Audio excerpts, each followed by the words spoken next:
Vraiment le point de départ, tout départ, c'était plutôt de faire un portrait de René. On avait cette idée-là. Et peu à peu, on a fait deux sessions de repérage assez courtes. Et l'idée des projections itinérantes, c'est-à-dire de déplacer le cinéma, d'être aussi dans une offre, dans une démarche d'amener quelque chose pour avoir en retour une parole, elle est venue un peu tard, au terme de ces 2 sessions de repérage.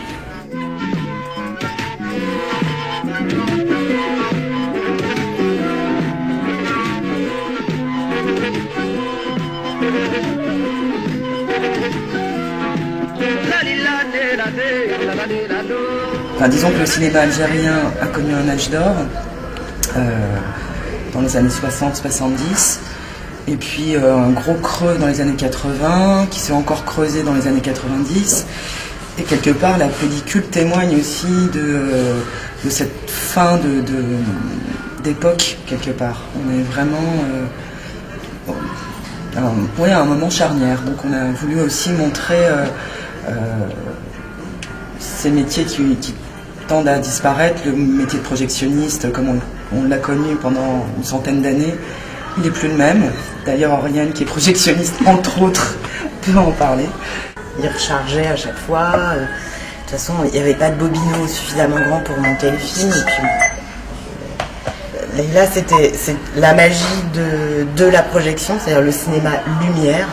Bon, on n'est pas dans le numérique, il y a de la lumière aussi avec le numérique, mais ce truc de la péloche et la lumière, les gestes de ce métier, le rassemblement d'un public autour d'un film, et puis en même temps cette idée que le support des films qu'on montrait d'origine, c'est la pellicule. C'est-à-dire qu'on passe des films qui ont un certain âge, qui ont déjà dans les mémoires collectives un support quelque part, parce qu'ils sont plus ou moins connus, mais en tout cas les noms des cinéastes algériens, des films qu'on a projetés sont connus, ou voilà, même si les gens n'ont pas forcément vu les films, c'est des choses qui évoquent c'est tout un moment de l'histoire du cinéma en Algérie qui est déjà dans les mémoires. Et le support d'origine, c'est la pellicule. Donc pour nous, c'était aussi respecter ça et quitte à utiliser quelque chose qui est déjà un peu obsolète, ou en tout cas qui est en train de le devenir au moment où on tourne le film. Et ce qui nous a fasciné aussi, c'était de découvrir un petit peu les archives à la Cinémathèque et au Centre de diffusion du cinéma, les archives pellicules. Enfin, il y avait des tonnes et des tonnes de bobines laissées à l'abandon, malheureusement pas entretenues ni restaurées. Et donc il y a toute cette mémoire aussi qui part un peu en lambeaux. Et on a été attristés de constater que malheureusement rien n'était fait pour ces films-là. Puis il y a la concurrence de la télé. Enfin, de la télé au sens large, c'est-à-dire pas la télé algérienne, mais tout ce qu'offre le câble et satellites et compagnie qui pleut comme ça sur les paraboles de tous les foyers, mais partout, hein, ça c'est pas que propre à l'Algérie, mais c'est vrai que cette concurrence-là, elle est quand même pas évidente. Après, je pense que nous, je crois qu'on le voit dans le film, et ça a aussi été quelque part une bonne surprise. Il y a plein de gens qui sont venus voir on fait des projections itinérantes. 2 jours avant, on annonce un peu le truc, on distribue des flyers, et puis finalement, le soir même, quand arrive la projo, il y a du monde.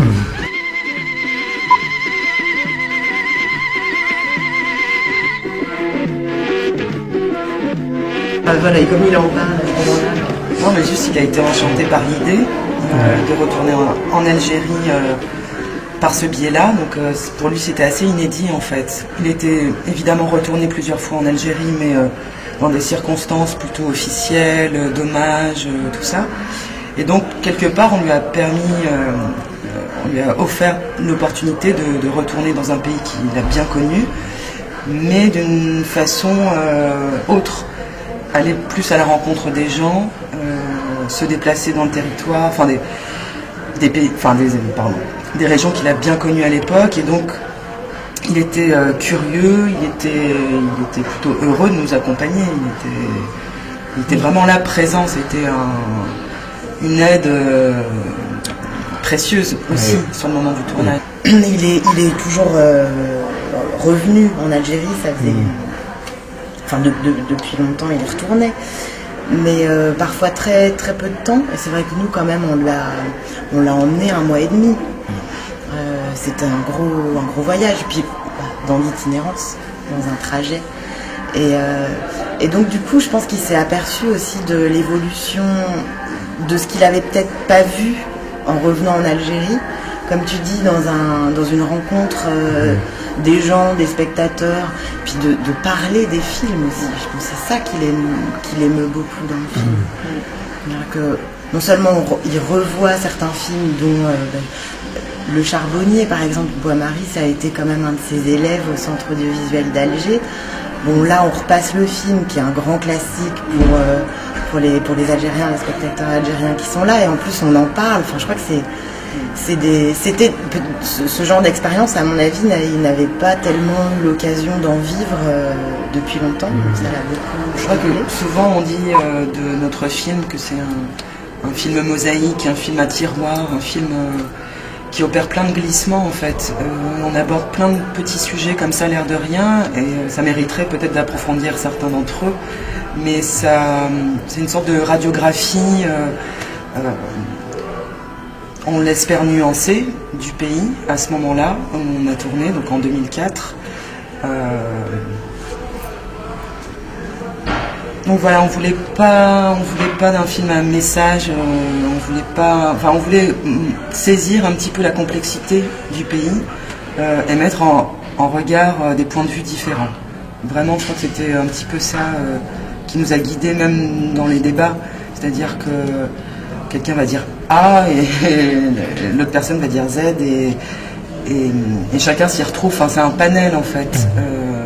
Après, évidemment, on peut percevoir un autre point de vue dans le film, c'est sûr. Après, essayer de respecter quand même